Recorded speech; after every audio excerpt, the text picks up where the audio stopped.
أعوذ بالله من الشيطان الرجيم. بسم الله الرحمن الرحيم.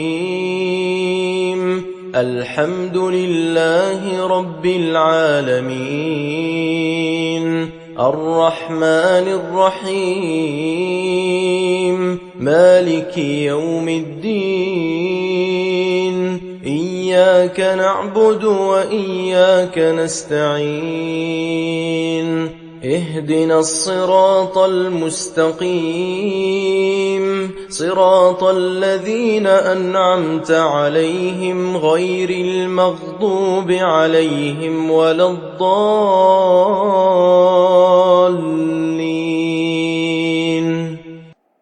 صدق الله